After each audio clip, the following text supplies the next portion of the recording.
Hello friends, welcome to my channel PGT chemistry. तो friends, जैसा कि मैंने आपसे प्रॉमिस किया था कि मैं बहुत जल्द पीसीएस के प्रीवियस ईयर्स के पेपर्स जो है सॉल्व कराऊंगा। तो फ्रेंड्स, आज से मैंने स्टार्ट कर दिया है और हम लोग 2000 से 2020 तक यूपी पीजीटी के जितने भी एग्ज़ाम हुए हैं सबका पेपर सॉल्व करेंगे बारी बारी विथ एक्सप्लेनेशन। मैं सब कुछ यहाँ पे आप देख रहे हैं, मैंने सारा डिटेल लिख के दिया है पेपर में। कुछ कम बताया है, एक्सप्लेन कम किया है, तो भी मैंने उसको अच्छे से एक्सप्लेन किया है और सारा क्वेश्चन एकदम सिंपल वे में सॉल्व किया है। जहाँ कुछ गलत पेपर में है वहाँ उसको ठीक भी किया है। न्यूमेरिकल के लिए मैंने जो भी है वो अलग से आपको लिख दिया है अलग पेपर में, जिससे कि आपको समझने में प्रॉब्लम ना हो। और फ्रेंड्स, अभी जब मैं इसको सॉल्व किया हूँ तो ये मैं आपको सच बताऊँ बहुत ही इजी पेपर है, बहुत ही इजी पेपर है। तो अगर आप इसको एक दो बार वीडियो देखते रहेंगे तो ये सारा पेपर आपको ऐसे ही याद हो जाएगा, क्योंकि मैं यहाँ पे इतने अच्छे से एक्सप्लेन करूँगा आपको और इतनी बार यहाँ पे सारी चीज़ें बताऊँगा। और आप बार बार मेरा वीडियो अगर देखते रहेंगे तो आपको ज़रूर से ज़रूर बहुत फ़ायदा होगा। तो फ्रेंड्स, देखिए, ये पीजीटी का पेपर है यूपी का और ये 425 का है, यहाँ लिखा हुआ है। 2 घंटे का टाइम है और ये 2000 का पेपर है। तो पहले फ्रेंड्स हम देख लेते हैं कि जो 2000 में जब पीजीटी पेपर होता था उस समय 100 क्वेश्चन ही आते थे केवल, और निगेटिव मार्किंग उस टाइम भी नहीं थी, और ब्लैक या ब्लू बॉल पेन लेके जाना है आपको। और बाकी सारी इन्फॉर्मेशन आपको पता ही है, क्योंकि आप कोई बच्चे तो हैं नहीं। तो फ्रेंड्स, जितनी भी चीज़ें हैं आप देख लिए। और ये केमिस्ट्री का ही पेपर है जो आप लोग बार बार कह रहे थे कि सर पीसीएस का पेपर सॉल्व कराइए प्रीवियस ईयर का, क्योंकि मैंने कई लोगों से बात की तो सबका यही कहना था कि कोई प्रीवियस ईयर का पेपर नहीं सॉल्व करा रहा है। तो मैंने सोचा कि ठीक है, मैं ही कराता हूँ इसको। तो प्लीज़ आप लोग जो है मेरा चैनल सब्सक्राइब कर लीजिए और अपने फ्रेंड्स लोग को भी शेयर कर दीजिए, जिससे कि लोगों को ज़्यादा से ज़्यादा ये पेपर सॉल्व करने का मौका मिले। और प्लीज़ चैनल को सब्सक्राइब कर लीजिए आप लोग।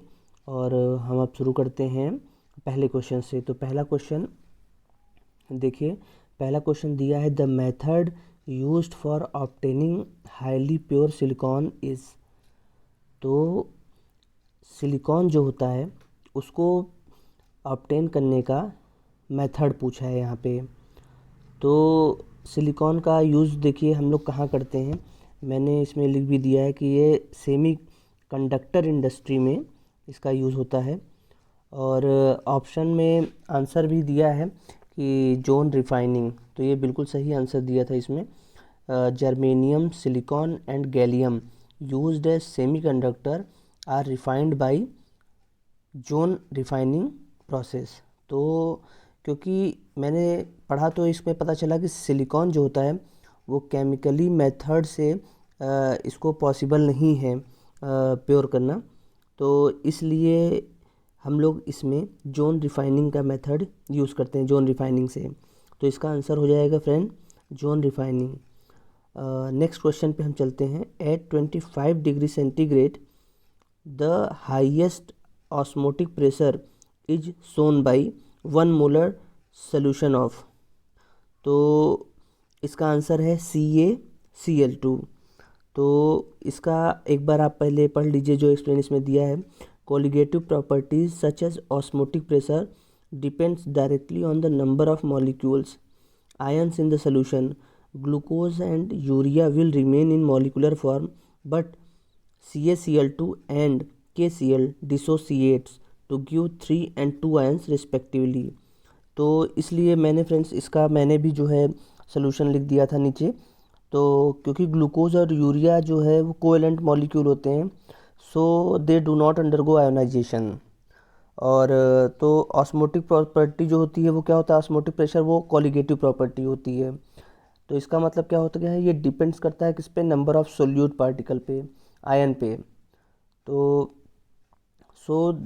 जो है 1 molar solution of CaCl2 exhibits high osmotic pressure.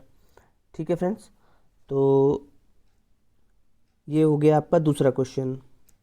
फिर हम, और ये फ्रेंड्स जो मैंने नीचे एक्सप्लेनेशन लिखा हुआ है ये थोड़ा सा लगता है कट गया है, तो मैं आपको बोल देता हूँ, आप नोट कर लीजिए अगर आपको जो मैंने लिखा है अलग से, कि glucose and urea are covalent molecule, so they do not undergo ionization, osmotic pressure is colligative property and it depends on the number of solute particle या ions, so 0.1 molar, so 1 molar solution of CaCl2 exhibits high osmotic pressure. Okay friends, तो ये जो arrow लगाया है मैं इसी के आगे, क्योंकि यहाँ जगह कम थी तो अलग से लिखने में क्या होता कि फिर वो आपको पूरा क्वेश्चन अलग से लिखता, फिर वहाँ एक्सप्लेनेशन लिखता तो ज़्यादा बड़ा हो जाता। और मुझे फिर लोग कहते कि सर आप पेपर नहीं सॉल्व करा रहे हैं, आप ऐसे ही पेपर में, जैसे मैं प्रीवियस ईयर्स के पेपर जो अभी तक उसमें अपने से पेपर बना के दे रहा हूँ वो भी सब एग्ज़ाम में ही आए हुए क्वेश्चन हैं और हाई लेवल क्वेश्चन हैं। लेकिन जैसे अभी आप लोग को पेपर देख के ज़्यादा संतुष्टि हो रही होगी कि अब पेपर सॉल्व हो रहा है तो आपको ज़्यादा अच्छा लगेगा, तो मैंने सोचा कि पेपर दिखा ही दूँ एक बार आप लोगों को और सॉल्व भी करा दूँ साथ के साथ। और अगर आप लोगों को अलग से, जैसे मैं पेपर और पेन पे कर रहा था अलग से सॉल्व, तो आप बताइएगा तो मैं यही पेपर पेन पे पेज पे पेन से लिख के पूरा एक्सप्लेन करके उसी के नीचे सॉल्यूशन लिख के और अपलोड कर दूंगा, तो आप लोग को ज़्यादा इजी होगा। अगर इसको समझने में कोई दिक्कत होगी, वैसे समझने में कोई दिक्कत होगी नहीं क्योंकि मैंने इसको कर दिया और अलग से मैं टेलीग्राम चैनल पे अपने डाल दूंगा, तो जो लोग टेलीग्राम पे हैं वो अपना इससे PDF भी ले लेंगे इसका। और जिसको कुछ और भी पूछना होगा वो कमेंट बॉक्स में बताएगा अलग से, तो मैं वहाँ पे उसको एक्सप्लेन कर दूंगा या कमेंट में ही बता दूंगा या नेक्स्ट वीडियो में। तो फ्रेंड्स उसके बाद हम देखते हैं थर्ड क्वेश्चन। तो पूछा है कि which of the following molecule has the highest bond order. तो बॉन्ड ऑर्डर तो बहुत ही इजी है, बच्चों का क्वेश्चन है। तो बॉन्ड ऑर्डर देखो निकालने का सबसे इजी तरीका तो ये, सबसे ज़्यादा कैटायन फिर एनायन, न्यूट्रल फिर एनायन, ऐसे ही आप निकाल सकते हैं। तो आप यहाँ पे देखिए क्या है कि फार्मूला से निकाले हैं, half number of electrons in bonding molecular minus number of electrons in anti bonding molecular orbital. तो ये ऑक्सीजन में जानते हैं 8 दूनी 16 इलेक्ट्रॉन है जो हमको फिल करने हैं, sigma 1s, sigma star 1s, sigma 2s, sigma star 2s, ये आप जानते हैं, यहाँ ये एक एक रहेगा। उसके बाद देखिए क्या है कि बॉन्ड ऑर्डर जो है आप सबका यहाँ पे O2 का, O2 प्लस का, O2 माइनस का और O2 माइनस का निकाल लिया गया है। तो बॉन्ड ऑर्डर का सीक्वेंस यहाँ पे O2 प्लस आएगा, फिर O2 आएगा, फिर O2 माइनस आएगा, फिर O2 माइनस आएगा। ये बहुत ही नॉर्मल क्वेश्चन था तो इसको बहुत ज़्यादा आपको टाइम वेस्ट करने की कोई ज़रूरत नहीं है, ये हर कोई कर लेगा। फिर हम आते हैं चौथे क्वेश्चन पे। चौथा क्वेश्चन है ionic solids with Schottky defects contain in their structure. तो शॉर्टकी डिफेक्ट्स सबको पता है, बहुत ही कॉमन क्वेश्चन है। तो शॉर्टकी डिफेक्ट्स में क्या होता है, इक्वल नंबर ऑफ कैटायन और एनायन जो है मिसिंग होता है, तो इसका आंसर हो जाएगा third, equal number of cation and anion vacancies. तो एक्सप्लेन देख लेते हैं क्या किया है। When equal number of positive and negative ions are absent from lattice of a crystal it is called Schottky defect. ठीक है फ्रेंड, और फिर हम चलते हैं पाँचवें क्वेश्चन पे। पाँचवा क्वेश्चन है the oxidation state of iodine in H4IO6 minus. तो यहाँ पे हमें आयोडीन की ऑक्सीडेशन स्टेट निकालनी है। तो फ्रेंड जो इसमें मेथड दिया है, जिसको इस मेथड से समझ में आया वो अपना कर लेगा। मैं आपको दूसरा तरीका बताता हूँ कि हाइड्रोजन का पॉजिटिव +1 होता है ऑक्सीडेशन स्टेट और ऑक्सीजन का होता है -2। तो अब हम इसको जो है यहाँ पे रख देंगे, तो 4H प्लस और आयोडीन का हमें निकालना है +6 ऑक्सीजन बराबर -1 के। तो फिर इधर देखिए फ्रेंड्स 4 और फिर हाइड्रोजन का कितना है +1, तो और फिर प्लस और फिर आयोडीन की जगह लिख देंगे हम X और फिर हो जाएगा +6 और -2 बराबर -1। तो x बराबर कितना हो जाएगा फ्रेंड्स, -1 + 12 -4, तो x बराबर हो जाएगा +7। ये भी बहुत इजी है, जिसको जो मेथड समझ में आए वो अपने से कर ले। तो इसका पहला ऑप्शन सही हो जाएगा +7। और फिर हम लोग चलते हैं छठे क्वेश्चन पे। तो छठा क्वेश्चन है the compound which does not react with sodium is. तो इसमें देखिए क्या है, एल्कोहल है, ईथर है, एसिड है, और फिर एल्कोहल है। तो hydrogen attached with highly electronegative element oxygen, nitrogen, chlorine are called active hydrogen. तो जिसमें एक्टिव हाइड्रोजन नहीं प्रेजेंट होगा वही होगा। तो sodium react with compound containing active hydrogen, since ether does not contain active hydrogen it does not react with sodium. तो इसमें देखिए दूसरा ऑप्शन है ईथर में जो है एक्टिव हाइड्रोजन नहीं है, इनर्ट है, इस वजह से ये नहीं करेगा रिएक्शन सोडियम के साथ। तो ये हो गया आपका सेकंड ऑप्शन। फिर हम चलते हैं थर्ड ऑप्शन पे, अरे अब हम चलते हैं सातवें क्वेश्चन पे, नेक्स्ट क्वेश्चन पे सॉरी, कि which of one of the following does not observe the anti Markovnikov addition of HBr।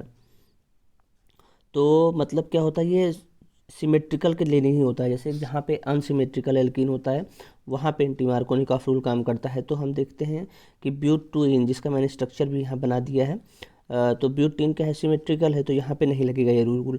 तो इसलिए आंसर इसका हो जाएगा ब्यूटीन। एक्सप्लेनेशन आप पढ़ लीजिएगा, बार बार वही चीज़ बताने से और देख के बताने से, अगर आपको एक्सप्लेन करने से एक ही चीज़ कई बार कोई मतलब नहीं है। फिर है, और बहुत टफ क्वेश्चन भी नहीं है कि बहुत तरीके से समझाया जाए, बहुत ही नॉर्मल क्वेश्चंस हैं, क्योंकि बहुत पहले का पेपर है, उस समय कंपटीशन इतना नहीं होगा। जब मैं आपको अभी 1-2 साल या 4 साल जो पहले जो पेपर हुए हैं इन सबको कराऊंगा, और सीक्वेंस वाइज ही चलेंगे। मैंने इस तरफ से ही शुरू किया, क्योंकि अगर उस तरफ से कराता उल्टा तो पीछे के पेपर करने में फिर आपको मज़ा ना आता। शुरुआत जो है थोड़ा सा इजी तरीके से करनी चाहिए, जिससे कि आपको इंटरेस्टिंग लगे और पढ़ने में मन लगे। जब शुरुआत अच्छी हो जाएगी, इंटरेस्टिंग लगने लगेगा, पढ़ने में मज़ा आने लगेगा, तो आप हार्ड क्वेश्चंस पे भी दिमाग लगाएंगे और उनको करने की कोशिश करेंगे बिना किसी प्रॉब्लम के। फिर हम देखते हैं कि नेक्स्ट क्वेश्चन क्या है, आठवां, which of the following compound will give positive test with Tollens reagent. तो टॉलेंस रिएजेंट से साथ कौन सा टेस्ट देता है, तो हमें पता है कि एल्डिहाइड देता है, केवल फॉर्मेल्डिहाइड को छोड़ के सारे एल्डिहाइड टॉलेंस टेस्ट देते हैं। और एक हाइड्रोक्सी कीटोन भी है जो कि टॉलेंस टेस्ट देता है, ये अलग से मैंने नोट करा दिया आपको, क्योंकि एग्ज़ाम में ये भी कई बार पूछा है। तो इसका आंसर हो जाएगा एल्डिहाइड, ठीक है। फिर है नौवां क्वेश्चन है, नौवां क्वेश्चन देखिए, the active species in the nitration of benzene is. तो नाइट्रेशन ऑफ बेंजीन जब हम करते हैं तो इसमें एक्टिव स्पीसीज़ क्या होता है, तो मैंने इसीलिए देखिए जो रिएक्शन दी थी इससे एक्सप्लेन करके, तो ये मुझे कुछ समझ में नहीं आ रही थी, तो मैंने रिएक्शन अपने से लिखा है नीचे कि कैसे नाइट्रेशन ऑफ बेंजीन क्या है, और उसमें क्या है एक्टिव स्पीसीज NO2+ कैसे बनता है। तो ये आप रिएक्शन अपने से 1-2 बार प्रैक्टिस कर लेंगे तो आपको दिक्कत नहीं आएगी। फिर हम चलते हैं नेक्स्ट क्वेश्चन पे। 10वां क्वेश्चन है, विच of the following compound will undergo self aldol condensation. तो सेल्फ अल्डोल कंडेंसेशन कहाँ होता है, जहाँ एल्डिहाइड कीटोन जो है कंटेनिंग अल्फा हाइड्रोजन एटम्स, मतलब एक ही मॉलिक्यूल में एल्डिहाइड कीटोन हो, उनके पास अल्फा हाइड्रोजन हो, तो वो एल्डोल कंडेंसेशन देते हैं। तो यहाँ पे ऐसा कौन सा मॉलिक्यूल है, सेकेंड वाला, ठीक है। तो इसके पास अल्फा हाइड्रोजन है, तो ये एल्डोल कंडेंसेशन देगा। तो 10वें का आंसर हो जाएगा दूसरा। यहाँ मैं रिएक्शन लिख नहीं सकता था, या अलग पेज पे लिख दे देता तो ज़्यादा बेटर था। चलिए नेक्स्ट टाइम कोई भी रिएक्शन नहीं छोड़ूंगा। फिर क्योंकि एल्डोल बहुत इजी है, ये सब तो आप कर लेंगे, इसलिए मैंने नहीं लिखा। जो टफ क्वेश्चन है, जैसे 11वां क्वेश्चन है, तो 11वां क्वेश्चन देखिए यहाँ पे सही से नहीं सॉल्व किया गया है। तो ये सब क्वेश्चन क्या है, ये सब क्वेश्चन ही प्रॉब्लम देते हैं, यही मेरिट डिसाइड करते हैं जो क्वेश्चन है, क्योंकि इनको देख के डर लगता है कि कैसे ये सॉल्व होगा। तो क्वेश्चन है, the temperature of a gas is raised from 27 degree centigrade to 927 degree centigrade. तो जो इसका रूट मीन स्क्वायर है वो पूछा है गैस का स्पीड का, मतलब root mean square speed of the gas क्या होगा, ये पूछा है। तो ये जो प्रोसेस दिया था इन्होंने निकालने का कि VRMS बराबर 3, और यहाँ गलत छपा भी था, फिर मैंने उसको सही किया, 3RT लिखा था इन्होंने, 3KT होता है। तो मुझे लगा कि ये थोड़ा सा मतलब समझाने में मुझे दिक्कत होगी, ये अपने हिसाब से शॉर्टकट में कुछ भी लिख दिए हैं। तो पहले तो आप इसका आंसर देख लीजिए, ये कि डबल हो जाता है। अब ये डबल कैसे होता है, ये इन्होंने अपने तरीके से सॉल्व किया है, ये आपको नीचे मैं ले चलता हूँ। नीचे देखिए मैं अपने से इसको सॉल्व किया हूँ, ये है आपका 11वां क्वेश्चन का सलूशन, ठीक है। क्वेश्चन तो आपने पढ़ ही लिया है। तो इसमें देखिए T1 क्या है, 27 डिग्री सेंटीग्रेड, क्योंकि T1 से ले गए हैं T2 तक, तो 27 डिग्री सेंटीग्रेड मतलब 300 के, T2 है 927 डिग्री सेंटीग्रेड मतलब 1200 के। और फार्मूला क्या होता है, VRMS is equal to √3KT/m। तो मतलब क्या हो गया कि जो टी है वो VRMS के डायरेक्टली प्रोपोर्शनल है, √T के। तो फिर हम देखते हैं कि VRMS 1/VRMS 2 बराबर √T1/T2। तो VRMS 1/VRMS 2 is equal to, तो T1 क्या था हमारा 300, और T2 हमारा क्या था 1200, इस दोनों को रख देंगे तो ये आ जाएगा 1/2 सॉल्व करने पे। तो यहाँ पे हम देखिए क्या बातें हैं, VRMS2 is equal to 2 VRMS1। तो इसी से देखिए क्या हो गया कि ये इसके डबल हो गया। यहाँ पे मैंने इसको सॉल्व कर दिया है और ये एक बार आप अपने से सॉल्व कर लेंगे तो आपको प्रॉब्लम नहीं होगी। तो 11वें क्वेश्चन का सलूशन जो है वो नीचे लिखा हुआ है, इसको याद रखिएगा, PDF में आपको देखने को मिल जाएगा। जो लोग टेलीग्राम पे हैं वो अपना PDF से देख लेंगे, कई बार प्रैक्टिस कर लेंगे, नहीं तो आप वीडियो ही 2-4 बार सुन लेंगे तो मुझे लगता है सारा क्वेश्चन आपको याद हो जाएगा ऐसे ही। फिर हम नेक्स्ट क्वेश्चन पे चलते हैं, विच of the following is paramagnetic. तो डायामैग्नेटिक, पैरामैग्नेटिक बहुत सिंपल सी चीज़ है, जिसमें अनपेयर्ड इलेक्ट्रॉन कोई ऑड इलेक्ट्रॉन होता है तो वो पैरामैग्नेटिक है, जिसमें सब पेयर्ड रहते हैं तो वो डायामैग्नेटिक है। तो यहाँ सबके आपको क्या करना है, सबको इलेक्ट्रॉन काउंट करने हैं, बस इलेक्ट्रॉन काउंट किए आपने तो उस हिसाब से हो गया आपका 23 NO2। तो NO2 का जो है ये आपका हो गया पैरामैग्नेटिक। लेकिन जो NO2 का डाइमर फॉर्म होता है N2O4, वो याद रखिएगा आप, वो डायामैग्नेटिक होता है। ओके, फिर हम चलते हैं 13वें क्वेश्चन पे। 13वां क्वेश्चन है, in radioactive decay an emitted electron comes from. ठीक है, तो एमिटेड इलेक्ट्रॉन कम्स फ्रॉम, तो इसका आंसर हो जाएगा न्यूक्लियस ऑफ द एटम। ठीक है, तो 13वां क्वेश्चन का हो जाएगा न्यूक्लियस ऑफ द एटम। तो इसमें ऐसा कुछ है नहीं, बस ये जान लीजिए आप कि जो रेडियो एक्टिविटी होती है वो न्यूक्लियर फिनोमिना होती है, और इलेक्ट्रॉन जो है वो कहाँ से आता है, वो न्यूक्लियस से आता ही है, ये बस यही इसमें पूछा है। और जब न्यूट्रॉन टूटता है तो एक प्रोटॉन और एक इलेक्ट्रॉन बनता है, ये रिएक्शन है सिंपल सी। तो इसका आंसर हो जाएगा न्यूक्लियस ऑफ द एटम। फिर 14वें क्वेश्चन पे आते हैं, which is independent of temperature. तो इंडिपेंडेंट ऑफ टेम्परेचर पे कौन सा है, तो इसमें देखिए क्या होता है, मोलैलिटी। तो इसमें आंसर में मोलैरिटी लिख दिया है, लेकिन ये होगा मोलैलिटी, 4 वाला ऑप्शन। तो क्योंकि मोलैरिटी, नॉर्मेलिटी, ये जो ये किसके रिलेट होते हैं, वॉल्यूम ऑफ सॉल्यूशन। जब इससे रिलेट करेंगे तो ये क्या होगा कि टेम्परेचर के साथ ये मोलैरिटी और नॉर्मेलिटी चेंज हो जाते हैं। तो इंडिपेंडेंट यहाँ पे सिर्फ मोलैलिटी ही होता है, तो इसका आंसर हो जाएगा मोलैलिटी। फिर हमारा 15वां क्वेश्चन है, the pH value of 10 molar HCl is. तो 10 मोलर HCl की जो है HCl की जो है वैल्यू क्या है, तो pH वैल्यू, तो इसका आंसर दिया है इक्वल टू 0। बट जब मैं सॉल्व किया इसको तो इसका आंसर आ रहा है -1। बट -1 नहीं कह सकते इसको, तो मतलब लेस देन 0 ही ज़्यादा प्रिफर करेंगे। तो इक्वल टू 0 भी सही हो सकता है और माइनस लेस देन 0 भी सही हो सकता है। तो ये दोनों आंसर सही हो सकते हैं, वो एग्ज़ाम में है। जैसे अब यहाँ पे अगर आपका ऑप्शन दिया होता कि लेस देन 0 तो वो सही होता, बट यहाँ लेस देन 0 दिया नहीं है, तो इसलिए क्योंकि -1 होता नहीं है, ये आंसर आ तो रहा है फॉर्मूला पे रखने पे, लेकिन ये लेस देन 0 ही इसको कहा जाएगा। बट यहाँ ऑप्शन नहीं, तो इसका आंसर हम लोग 1 माने हैं, इक्वल टू 0। लेकिन अगर इक्वल टू 0 लेस देन 0 दोनों रहेगा तो आप लेस देन 0 मारिएगा। तो इसका देखिए क्या होता है, pH क्या होता है, पावर ऑफ हाइड्रोजन आयन होता है, और pH बराबर क्या होता है, -log और H+। तो इसका कितना दिया है, 10 हमने रख दिया, तो क्या हो गया इसको सॉल्व करने पे, -1 आ गया। तो इसका आंसर जो है इक्वल टू 0 यहाँ पे हो जाएगा। फिर है 16वां क्वेश्चन। 16वां क्वेश्चन है, according to Raoult's law the relative lowering of vapour pressure for a solution is equal to. तो ये तो है, एक तो रॉल्स का सेकंड लॉ है, और इसका भी थोड़ा सा मतलब कन्फ्यूज़न था कि मोल फ्रैक्शन ऑफ सोल्यूट तो होगा इसका आंसर, लेकिन ये independent of mole fraction of solute अगर होता तो इसका ज़्यादा सटीक आंसर यहाँ होता। तो अगर एग्ज़ाम में ये दोनों आंसर ऑप्शन रहेंगे तो आप independent of mole fraction of solute लगाइएगा, और बाकी ये कोई मतलब नहीं है इसका जो है और देखने का।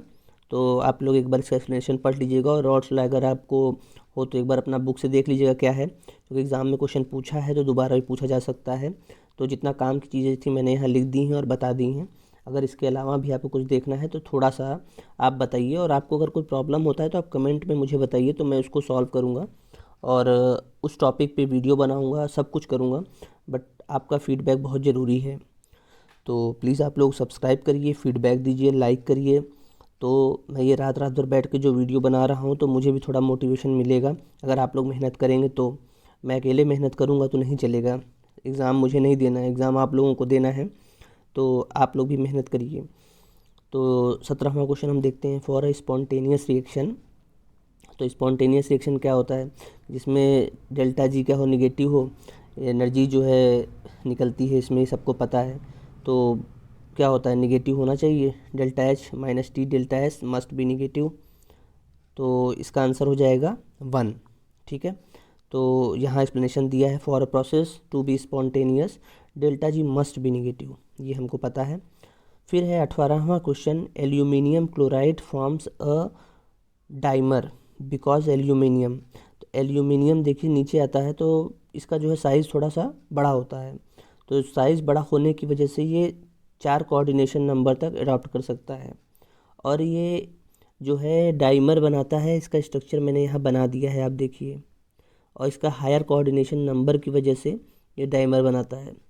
तो aluminium chloride forms a dimer because aluminium can have higher coordination number. तो AlCl3 देखिए कैसे डाइमर बनाया है, इसका स्ट्रक्चर मैंने यहाँ बना दिया है। फिर है 19वां क्वेश्चन, इन केमिकल रिएक्शन है कैटलिस्ट। तो कैटलिस्ट का क्या रोल होता है, कैटलिस्ट सब लोग मजाक में भी यूज़ करते हैं कि अरे ये कैटलिस्ट है, मतलब क्या करता है, किसी चीज़ को बढ़ा देता है, किसी चीज़ को घटा देता है, उत्प्रेरक की भूमिका करता है, मतलब रिएक्शन को फास्ट करना, स्लो करना, ये कैटलिस्ट के हाथ में होता है। तो does not affect equilibrium constant of the reaction, इसका होगा। तो और इसका आंसर चौथा ही होगा। तो catalyst speeds up the forward as well as backward reaction to the same extent, hence equilibrium composition and equilibrium constant remains unaltered. Okay, फिर है 20वां क्वेश्चन। 20वां क्वेश्चन है, the BCl3 is a planar molecule whereas NCl3 is pyramidal because. तो BCl3 में देखिए 3 केवल bond pair है, तो 3 बॉन्ड पेयर है, तो sp1p2 इसका हाइब्रिडाइजेशन हो गया। NCl3 में क्या है, नाइट्रोजन पे एक लोन पेयर है, तो ये क्या हो गया, 3 बॉन्ड पेयर एक लोन पेयर, तो ये क्या हो गया sp3। तो इस वजह से ये प्लेनर है और ये पिरामिडल है। बहुत इजी क्वेश्चन था।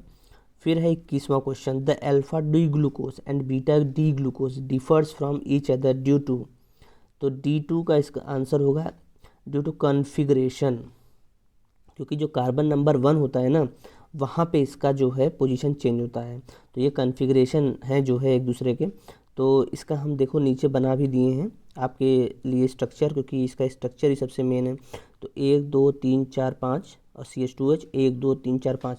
तो यहाँ पे देखिए कार्बन नंबर 1 पे इधर OH है और इधर H है। अल्फ़ा डी ग्लूकोज में OH इधर है और बीटा डी ग्लूकोज में OH दूसरे साइड है। बस यही कार्बन नंबर 1 पे ही जो डिफरेंस है यही है, बाकी सारा स्ट्रक्चर सेम है। तो alpha glucose and beta glucose are structurally identical हैं except with the difference in the configuration at C1। तो 21वें क्वेश्चन का आंसर हो गया आपका, ये है 21वां क्वेश्चन। 21वां क्वेश्चन हो गया ड्यू टू कॉन्फ़िगरेशन। ठीक है, फिर है आपका, the mercury is liquid at 0 degree centigrade due to it's.